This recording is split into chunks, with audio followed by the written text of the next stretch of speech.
Have continuing coverage here tonight. We want to bring in our sports director, Nick Carboni, as well as reporter Bryce Parker. And Nick, you were saying that where Bryce is, you were just there. Richard Childress, well, this is the museum where we're seeing Bryce. Very close by to the garage, yeah. Yeah, and we can see behind you, Bryce, there seems to be a memorial. We see folks gathered behind you. Tell us what you're seeing.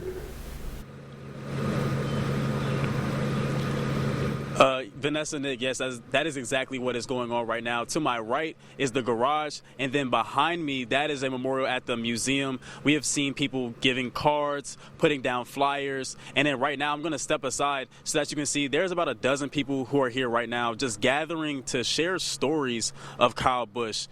They've talked about how much of an inspirational driver he was, the way he attacked the sport, the way that he made you either love him or you hated him, but either way, you respected him. One of the fans that I talked to talked about a race that happened in 2009 where he got behind Dale Earnhardt Jr., actually, a racer that reminded him a lot of Kyle Busch, and he pushed him up the track and ended up winning the race. And what most of these racing fans, again, are going to remember about Kyle Busch is that he was fearless, that he was a winner, and that he was somebody that, again, you either loved him or you hated him, but you always respected him. We have seen people just show their condolences, their well wishes to the family, and also just having this time to just get together with other fellow racing fans who can share different stories, share what Kyle Busch has meant to them. Kyle Busch, he raced for 24 years in NASCAR. He is the most winningest driver in NASCAR across all of the series, and you really can't tell the story of NASCAR in the past quarter century without bringing up Kyle Busch. He's somebody who has been one of the most dominant racers in the sport, and now that we have the Coca-Cola 600 happening this weekend in Charlotte, he will definitely be missed, and he will be on everyone's mind in the racing world.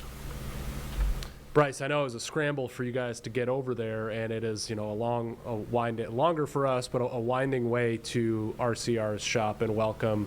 I'm wondering, when did you guys get there, and how soon did you start seeing people arrive? Yeah, so we got there at about, I want to say, we got here around 7:30, and there was already flowers down. There was about a dozen people who were already here, again, sharing those stories, giving those cards, comforting each other.